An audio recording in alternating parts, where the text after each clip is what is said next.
Que a paz de Deus esteja com todos. Estamos iniciando o programa Jesus por Emmanuel, estudando o livro Fonte Viva, psicografia de Francisco Cândido Xavier pelo Espírito Emmanuel.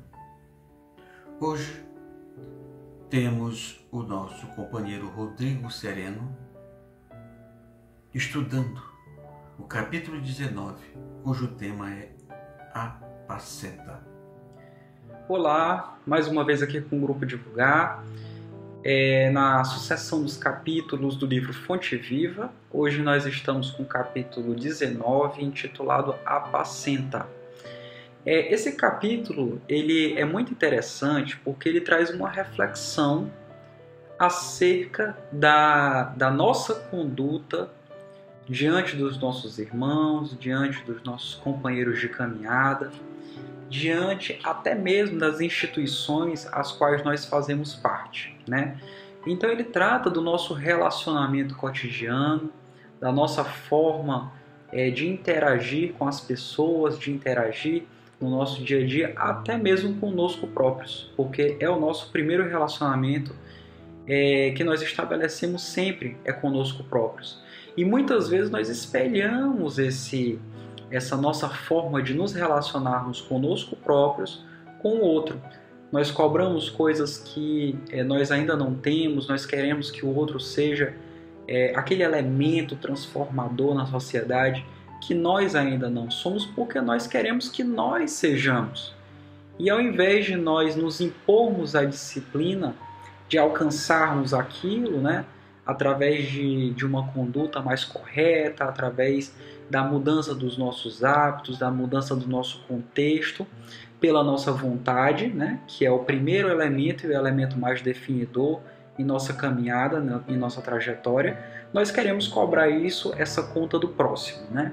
É uma conquista que nós sempre queremos para nós e que nós estamos sempre querendo cobrar o recibo do próximo. Então esse capítulo, o capítulo 19 do livro Fonte Viva, ele é muito interessante porque ele traz essa riqueza dentro do seu conteúdo. Nós faremos a leitura, como nós já estamos fazendo há algum tempo, e depois nós faremos os comentários oportunos dentro de cada trecho. Então o capítulo 19 é intitulado Apacenta, e ele começa com uma citação de Jesus em João, capítulo 21, versículo 17. Apacenta as minhas ovelhas. Interessante a gente observar, porque na época de Jesus, nós tínhamos uma comunidade pastoril, uma comunidade vinculada à pesca também, ou seja, as atividades primárias, e Jesus faz esse comparativo com relação às ovelhas. As ovelhas, elas são um animal muito interessante, porque inclusive até muito oportuno dentro da comparação da semelhança que Jesus estabelece, porque são um dos poucos animais, na verdade eu não sei ao certo se são os únicos, mas são um dos poucos animais que você não precisa estar todo o tempo pastorando aquelas ovelhas, que elas seguem obedientemente o mestre ali que vai à frente. No entanto, que sempre o pastor das ovelhas ele vai à frente das ovelhas e as ovelhas vão caminhando seguindo os rastros do pastor, o caminho que o pastor vai percorrendo. E é diferente, por exemplo, de um bovino, de um suíno, que você precisa estar pastorando nas laterais, porque senão ele foge, né? Então ele já nos coloca, Jesus já nos coloca na condição de ovelhas, ou seja, na condição daqueles que seguem o mestre, né? E que serão ali arrebanhados, que serão ali pastorados, no caso, por Jesus, mas no sentido de Jesus estar à frente nos indicando o caminho, não de ele estar o tempo todo, no caso, nos pastorando como se fosse um outro tipo de rebanho, né? Tanto que ele faz a semelhança com as ovelhas. Isso é muito interessante a gente observar já de início, que já nos quer dizer alguma coisa. Então ele continua. Significativo é o apelo do divino pastor ao coração amoroso de Simão Pedro para que se lhe continuasse o apostolado. Observando na humanidade o seu imenso rebanho, Jesus não recomenda medidas drásticas em favor da disciplina compulsória. Nem gritos, nem xingamentos, nem cadeia, nem forca, nem chicote, nem vara, nem castigo, nem imposição. Nem abandono aos infelizes, nem flagelação aos transviados, nem lamentação ao desespero. Pedro, apacenta minhas ovelhas. E isso equivale a dizer: irmão, sustenta os companheiros mais necessitados que tu. Não te desanimes perante a rebeldia, nem condenes o erro do qual a lição benéfica surgirá depois. Ajuda ao próximo ao invés de vergastá-lo. Educa sempre. Revela-te por trabalhador fiel. Sê exigente para contigo mesmo e ampara os corações enfermiços e frágeis para que te acompanham, enfermiços e frágeis que te acompanham os passos. Aqui é muito interessante de observar esse trecho, porque a gente tem muito, principalmente nos dias de hoje, em que as situações elas nos desafiam o entendimento, a paciência, e a gente fica se perguntando o porquê de muita coisa, o porquê, e que poderia ser diferente. A gente acha que os caminhos do progresso deveriam ser retos, né? A gente não acha que nessa estrada vá ter curvas, né? E a gente também não admite erros, né? Isso é significativo do nosso comportamento com a sociedade. Essa intolerância que a gente vive hoje com relação às instituições, às pessoas, aos líderes, e a gente precisa refletir enquanto a isso. Porque ele coloca aqui que para Simão Pedro, que Simão Pedro não continue o trabalho do apostolado, não querendo impor uma coisa, uma força, impor o chicote, a vara, como ele coloca, impor o castigo, impor alguma coisa que vá ser opressiva àquele povo, né? Na verdade, ele coloca que Simão Pedro deve fazer o trabalho dele. Simão Pedro, faça teu trabalho de apostolado e siga, né? Não se incomode com a colheita que ainda não chegou, porque certamente Jesus coloca aqui, e isso é um indicativo da lei de progresso, que é uma lei fatal para todos nós. Então, ele coloca aqui o imperativo da lei dessa faceta da lei natural, que é a lei de progresso, né? Que todos nós estamos compulsoriamente seguindo. Muitos de nós estagiamos, no caso, em um patamar, mas a subida, a caminhada, ela é um destino de todos nós. Agora, o tempo que isso vai acontecer pode demorar mais para alguns ou menos para outros. Então, o que Jesus coloca aqui para Simão Pedro é que, na verdade, Simão Pedro deve se preocupar no seu trabalho apostólico, deve seguir educando sempre, né? Educando sem se abater com a falta de aparentes resultados, né? Ou mesmo sem se incomodar com a imperfeição dos outros, de modo a que esse incômodo gere, no caso, um desestímulo, né? Que é o que acontece com muitos de nós, principalmente frente a muitos trabalhos que nós desempenhamos. E aí eu me refiro a trabalhos num contexto mais amplo, trabalho no contexto familiar, trabalho no contexto do nosso ambiente de serviço, de trabalho, de ofício externo, né? Material. Eu me refiro ao trabalho dentro do centro espírita ou dentro de qualquer outra esfera que nos chame a esse trabalho, né? E aí, quando Kardec intitula o que é trabalho, ele diz que trabalho é qualquer ocupação útil, né? Então, tomando esse princípio do trabalho como termo amplo, esse incômodo que muitas vezes nós temos em relação à postura de alguém, em relação à conduta ou à forma de se conduzir de alguma instituição, essas revoltas que nos surgem no nosso íntimo são distrações. A gente não deve se distrair com isso, e Jesus coloca que nós devemos fazer o nosso trabalho. Faça o seu trabalho. E às vezes a gente se acha na condição de governadores planetários. A gente quer se colocar na condição de Jesus, sendo que nós somos aqui simples aprendizes. Ou seja, a gente quer se colocar na condição de Jesus como? Como na condição de que nós vamos mudar todo o contexto, toda a esfera, a conjuntura em que nós nos encontramos, e que isso nem Jesus faz. Jesus, que poderia fazer isso por ser o governador planetário, por ter um nível de moralidade superior que lhe permite ser essa figura de governador planetário, de fato desempenhar esse papel frente ao planeta Terra, não o faz, porque ele reconhece que a eternidade é o nosso futuro, né? O tempo ele só tem efeito para a materialidade, nós somos espíritos reencarnantes imateriais, né? Então, quando a gente tira o elemento da materialidade, a gente consegue entender sobre uma outra ótica, né? Alguma coisa mais próxima do que Jesus entenderia os passos de nossa evolução. Então, o tempo que cada um vai fazer essa transformação é um tempo relativo à percepção consciencial da consciência de cada um, de se transformar, do esforço íntimo, da vontade, e não nos compete, no caso, julgar esse tempo, avaliar como positivo ou negativo, nos compete aqui o quê? Fazer o nosso trabalho. E ele coloca que essa disciplina que a gente quer impor ao outro, nos cabe impor a nós, né? E muitas vezes a gente quer impor ao outro porque a gente não consegue impor a nós. E geralmente quando a gente consegue impor essa disciplina a nós, a gente deixa de cobrar do outro. Porque a nossa consciência nos cobra a disciplina e a gente quer terceirizar essa disciplina no outro. A gente quer jogar para a sociedade tudo aquilo que a gente acha que a gente deveria fazer, né? Ou que a gente deveria ser, né? Ou então a gente culpa as pessoas, responsabiliza por um ato que muitas vezes nós temos ou que nós já tivemos em uma outra existência. E por que a gente culpa as pessoas por causa disso? Porque nós ainda não nos perdoamos. Então, o perdão no exercício de qualquer trabalho é fundamental.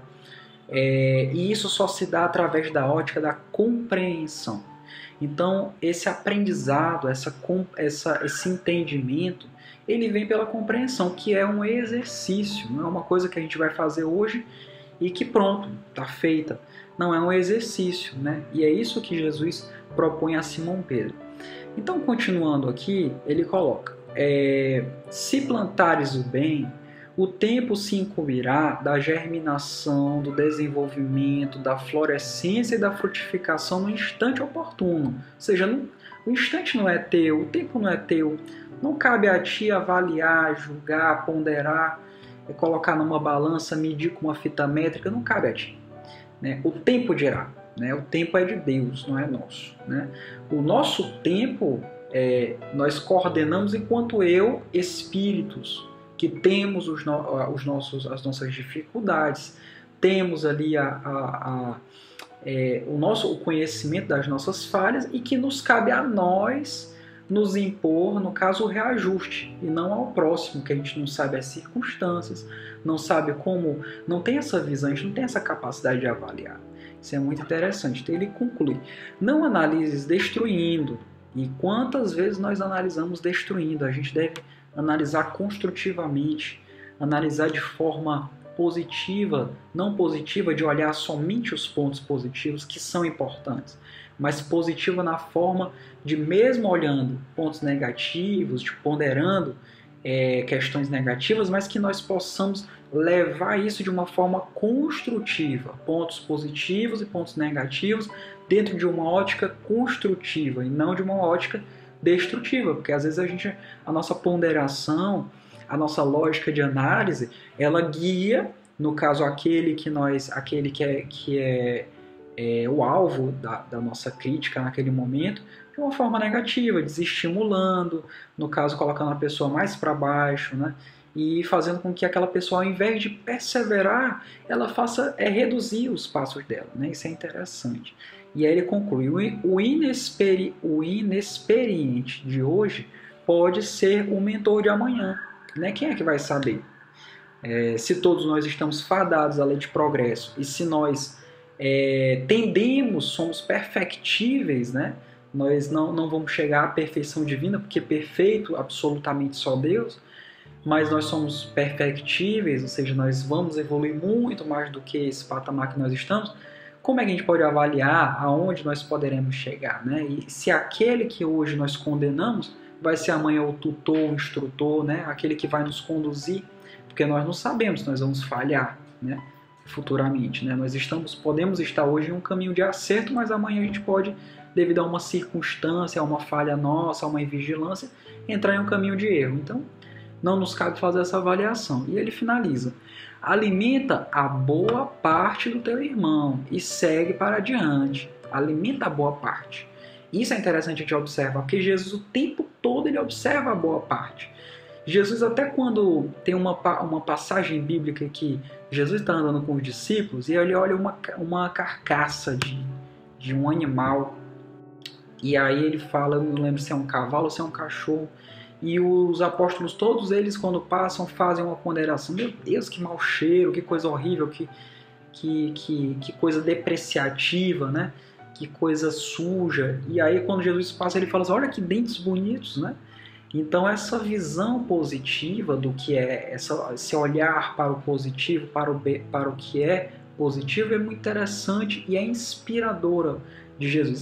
E se a atitude de Jesus é inspiradora para nós, e é uma atitude positiva, e Jesus é o nosso modelo e guia, por lógica, a gente deve espelhar as ações de Jesus, ou seja, deve fazer o mesmo exercício de apontar os pontos positivos, de apontar aquela positividade que Jesus tem, que Jesus exerceu aqui, no caso, nos ensinou.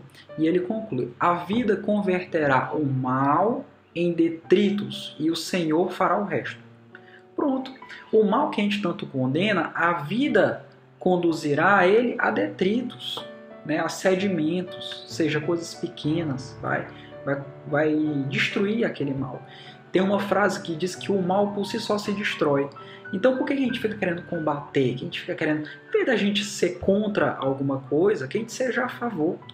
Né? Ao invés da gente lutar contra alguma coisa, a gente vê tantas pessoas arvoradas querendo lutar contra isso, contra aquilo, contra pessoas, contra instituições, contra coisas, que nós possamos lutar a favor de alguma coisa, porque o mundo precisa de propostas positivas e não de críticas, né? Ainda mais no contexto que a gente vive. Então que possa essa mensagem mais uma vez servir como uma reflexão para todos nós, principalmente em relação à nossa atitude mental, porque mesmo quando a gente não verbaliza, quando a gente não exterioriza em ações, em palavras, a gente está formando ideias, pensamentos que têm uma repercussão imensa e que nos fazem nos conectar em uma linha de sintonia com vários outros espíritos que estão naquela mesma faixa vibratória e alimenta toda essa cadeia, no caso de produção mental, e inspira outras pessoas a produzir mentalmente essa mesma onda vibratória. Então que nós possamos ter responsabilidade, antes de tudo, com os nossos atos, com o nosso pensamento, e fazer a mudança de fato, né? Pivotar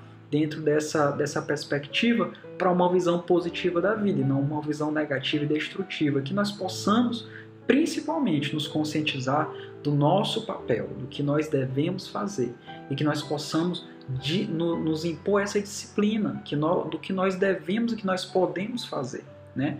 Ao invés de impor isso aos outros, né? Como uma atitude autoritária, como uma atitude autárquica, né? Que nós possamos fazer isso conosco e com os outros, que nós tenhamos o exercício da compreensão. Então é isso, finalizando mais um capítulo, nós nos despedimos e voltamos aqui com os próximos capítulos que nos serão repassados. Um grande abraço a todos. Agradecemos a Rodrigo pelos esclarecimentos oportunos. Esperamos ter levado a mensagem de esperança, de compreensão da doutrina espírita para os nossos seguidores. Amanhã teremos Camila Dias trazendo os esclarecimentos do capítulo 20 com o tema Diferença. Visite a casa espírita mais próxima de você e conheça a doutrina dos espíritos estudando-a.